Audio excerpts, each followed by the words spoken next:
बिस्मिल्लाहिर्रहमानिर्रहीम, अस्सलाम वालेकुम। आज का जो हमारा टॉपिक है वो फर्स्ट ईयर के बायोलॉजी के चैप्टर इम्यूनिटी से है। आज का टॉपिक हमारा लास्ट टॉपिक है इस चैप्टर का। इसके बाद अगला लेक्चर शुरू करेंगे, अगला चैप्टर शुरू करेंगे इंशाल्लाह। आज के टॉपिक में हम पढ़ेंगे ऑटो इम्यून डिजीज़ के बारे में या ऑटो इम्यून डिसऑर्डर्स के बारे में। ऑटो इम्यून डिजीज़ क्या चीज़ है या ऑटो इम्यून डिसऑर्डर क्या चीज़ है, डिटेल में जाने से पहले मैं आप लोगों को पहले कुछ ओवरव्यू दे दूँ। जैसा कि पिछले लेक्चर्स में मैंने आप लोगों को बताया था कि हमारी जो इम्यूनिटी है वो किस तरह जरासीम के ख़िलाफ़ डेवलप होती है।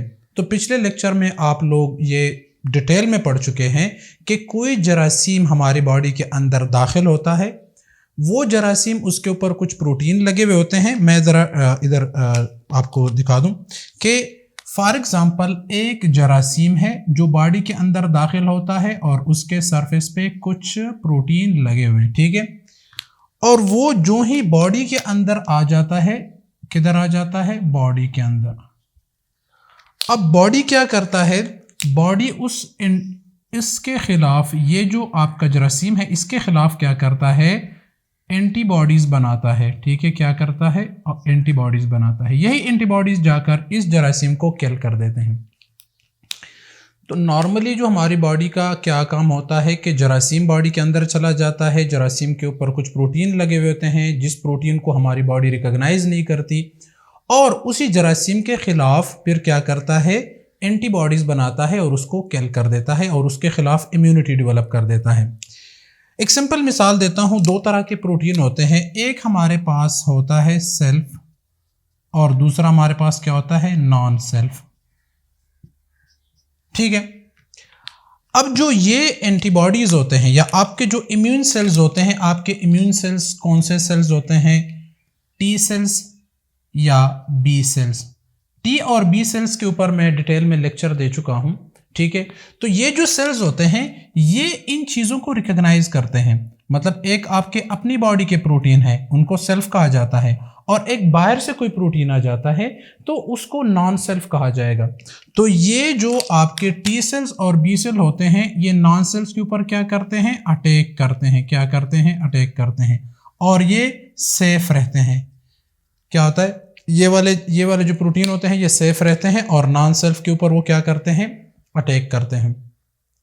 अब ऑटो इम्यून डिजीज में क्या होता है, response of immune system against own body parts. जो आपके सेल्फ प्रोटीन है तो ये वाले सेल्स आपके सेल्फ प्रोटीन के खिलाफ रिस्पांस जनरेट कर देते हैं। आपके ये वाले जो सेल्स होते हैं जो आपकी इम्यूनिटी के लिए होते हैं, आपके बचाव के लिए होते हैं, तो ये आपको जरासीम से बचाता है, नॉन सेल्फ से बचाता है, लेकिन यही आपके ऊपर अटैक कर देता है, आपके अपने ही प्रोटीन के ऊपर अटैक कर देते हैं। तो इस तरह की कंडीशन को ऑटो इम्यून डिजीज कहा जाता है। मिसाल मैं आप लोगों को देता हूं कि एक मुल्क के लिए एक आर्मी का क्या होता है कि वो एक मुल्क की दिफा करता है, ठीक है। तो बाहर से आने वालों को या बॉर्डर क्रॉस करने वालों के ख़िलाफ़ लड़ते हैं जो कि इंतशार पे लाते हैं, जो इस मुल्क के अपने नहीं और वो गैर मतलब किसी इल्लीगल तरीके से मुल्क के अंदर आने की कोशिश करते हैं। तो ये वाले हमारे जो आर्मी है ये उनको रोकती है। अब अगर ऐसा हो जाए कि जो हमारा ही जो आर्मी है ये हमारे ही लोगों के ऊपर अटैक करना शुरू कर दें, तो इस तरह की कंडीशन को क्या कहेंगे हम, ऑटो इम्यून डिजीज़ कहेंगे। मतलब अपने ही लोगों के ऊपर ये अटैक कर देते हैं, हालांकि ये तो अपने लोगों को जानते हैं और अपने लोगों के पास क्या होगा, शनाख्ती कार्ड होगा तो ये उससे पहचान लेंगे। तो हमारे अपने जो प्रोटीन होंगे, ये प्रोटीन इनके ऊपर जो मतलब जो हमारे जो सेल्स होंगे इनके ऊपर कुछ प्रोटीन लगे हुए होंगे जिस प्रोटीन की वजह से ये उसकी निशानदेही कर सकेंगे कि ये अपने प्रोटीन है और ये उसके ख़िलाफ़ कोई भी अमल नहीं करेंगे। लेकिन अगर बाहर से कोई आता है तो उसके ऊपर जो टैग लगा हुआ है या उसके ऊपर जो प्रोटीन लगे हुए, ग्लाइकोप्रोटीन लगे हुए हैं उसके सेल मेम्ब्रेन के ऊपर, तो ये उसको पहचानते नहीं है और इसी वजह से उसके ख़िलाफ़ इम्यूनिटी डेवलप करके एंटीबॉडीज़ बना के उसके ऊपर अटैक कर देते हैं और बॉडी से उसका सफाया कर देते हैं। तो बॉडी जो है वो सेफ हो जाती है जरासीम से। लेकिन अगर ये अपने ही सेल्स के अगेंस्ट काम करना शुरू कर दे तो इस तरह की कंडीशन को ऑटो इम्यून डिजीज़ कहा जाएगा। अब ऑटो एंटीजन क्या होते हैं, कुछ टर्म्स जो ज़्यादा ज़रूरी है मैं आप लोगों को बताना चाहूँगा कि ऑटो एंटीजन और ऑटो एंटीबॉडीज़ क्या होते हैं। Bodies own antigen receptor against which own bodies response occur. For example आपके बॉडी के अपने सेल्स हैं, ठीक है, मैं इधर एक स्ट्रक्चर ड्रा कर देता हूं कि ये बॉडी का अपना ही सेल है, खुलिया है, क्या है, क्या है, बॉडी का अपना सेल है। और ये बॉडी के सेल के ऊपर कुछ रिसेप्टर्स लगे हुए होंगे, कुछ प्रोटीन लगे हुए होंगे, ठीक है। तो ये सेल्स के ऊपर क्या लगे हुए हैं, प्रोटीन लगे हुए हैं। तो बॉडीज ओन एंटीजन, उनको हम क्या कहेंगे, इस रिसेप्टर को हम एंटीजन कहेंगे, बॉडी के अपने एंटीजन है।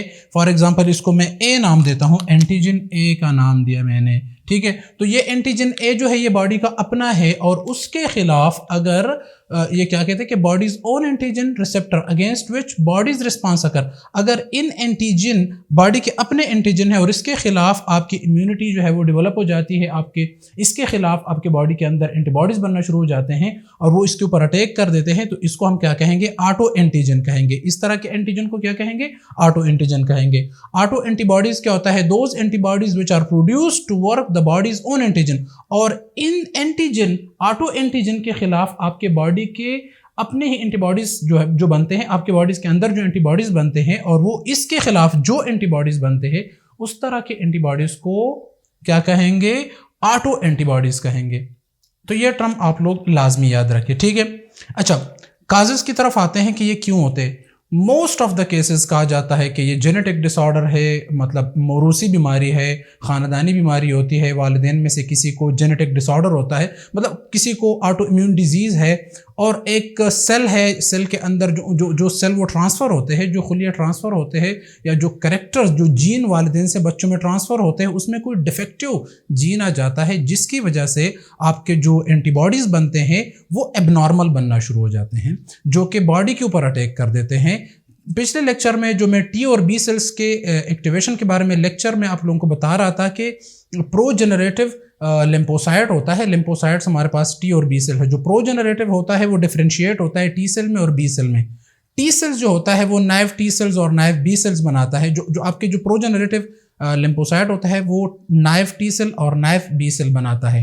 टी सेल फिर CD4 और CD8 बनाता है। लेकिन कुछ टी सेल्स ऐसे होते हैं जो सेल्फ, जो मैंने आप लोगों को बताया था कि जो आपके बॉडी के अपने प्रोटीन होते हैं, जो सेल्फ प्रोटीन होते हैं, उसके खिलाफ इम्यूनिटी डेवलप करते हैं या उसको किल करने के लिए कुछ केमिकल्स बनाता है और उसी के ऊपर अटैक करता है, तो उसको उसी दौरान ख़त्म किया जाता है। लेकिन कई केसेस में वो डेवलप हो जाता है जो कि बॉडी के ऊपर अटैक कर देता है। इस तरह की कंडीशन को ऑटो इम्यून डिजीज़ कहा जाता है या डिसऑर्डर कहा जाता है।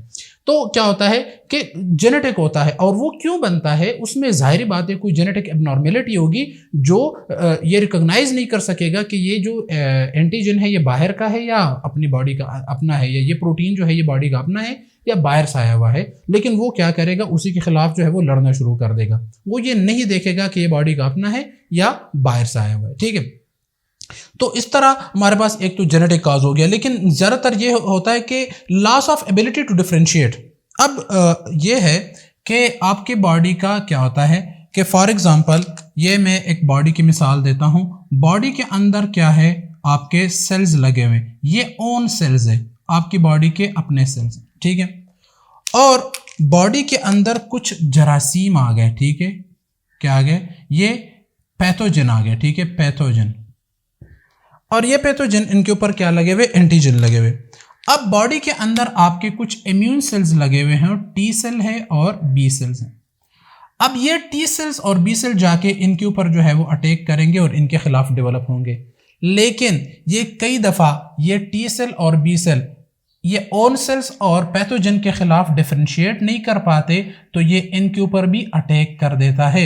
इस तरह के मतलब ये भी एक कॉज है, ये भी एक तरीका है जिसकी वजह से क्या होता है कि ऑटो इम्यून डिजीज जो है वो डेवलप हो जाता है। दूसरा, सेम एंटीजन। फॉर एग्जांपल क्या होता है कि एक पैथोजन है, ये देखिए मैंने आप लोगों को बताया था ये पैथोजन है, पैथोजन के ऊपर क्या लगा हुआ है, एंटीजन लगा हुआ है। अब ये जो एंटीजन या ये जो प्रोटीन ग्लाइकोप्रोटीन इस पैथोजन के ऊपर लगा हुआ है, तो आपके बॉडी का कोई नॉर्मल सेल है और बॉडी के नॉर्मल सेल के ऊपर भी इस तरह का जो है वो प्रोटीन ग्लाइकोप्रोटीन लगा हुआ है। तो ये ग्लाइकोप्रोटीन और ये ग्लाइकोप्रोटीन, चूंकि ये जरासीम का है और ये बॉडी का अपना है, अब दोनों में क्या होता है, रिजेंबल करते हैं एक दूसरे के साथ, रिजेंबलेंस होती है इसकी, मतलब ये एक जैसे होते हैं।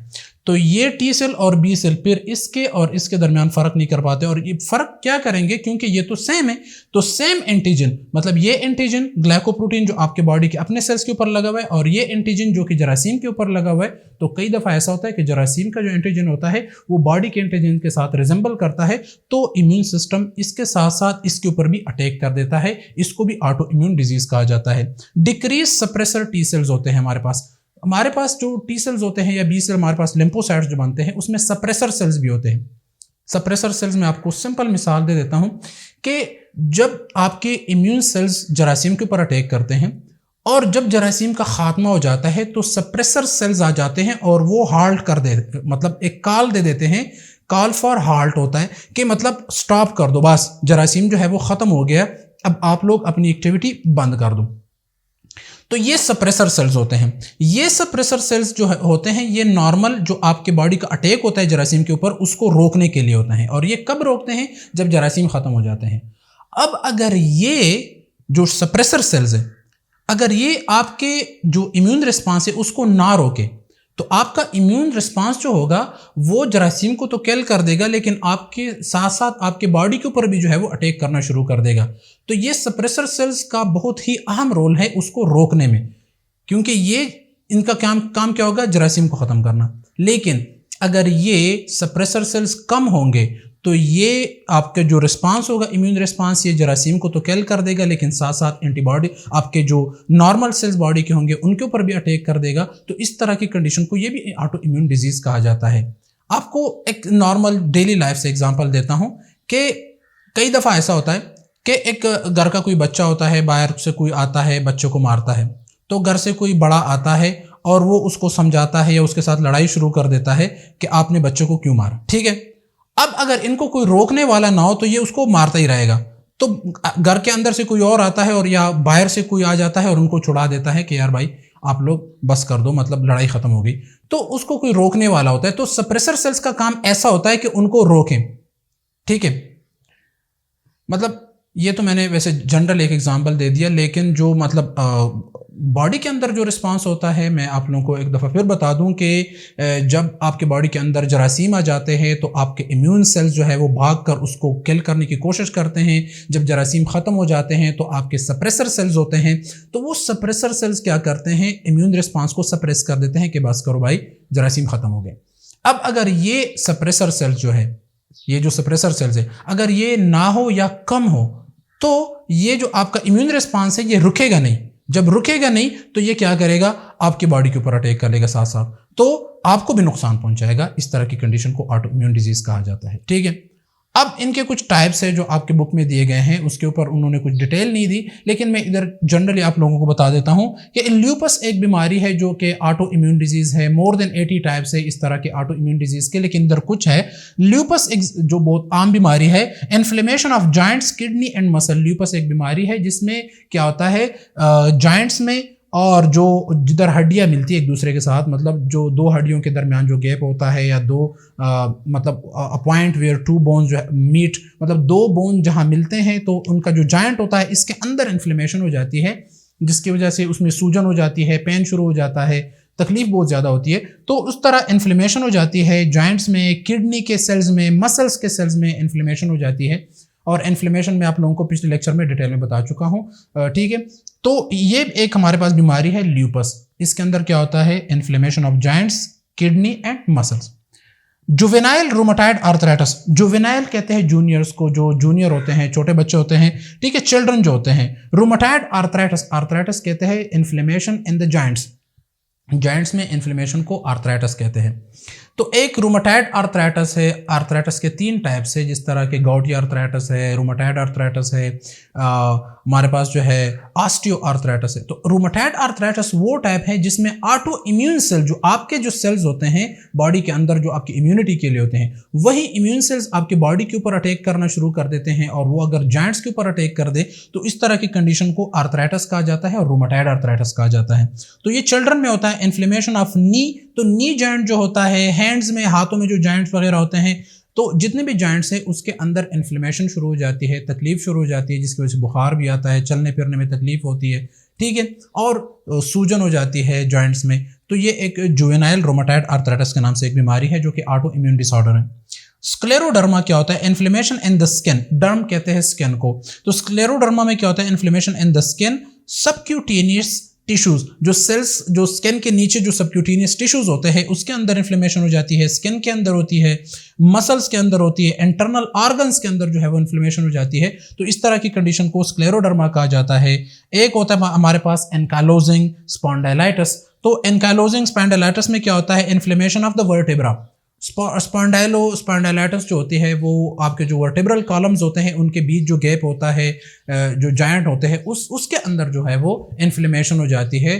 तो कमर सीधी करना, कमर को टेढ़ा करना, लेटने में, बैठने में, चलने फिरने में, बेंड होने में, उसमें बहुत ज़्यादा तकलीफ होती है। तो ये एक कंडीशन है जिसको एनकाइलोजिंग स्पॉन्डाइलाइटिस कहा जाता है। लास्ट में हमारे पास आता है जुवेनाइल डर्मेटोमायोसाइटिस। जुवेनाइल बच्चों को कहा जाता है, dermato skin, myo mean muscles, ITIS stands for inflammation, ITIS stands for inflammation।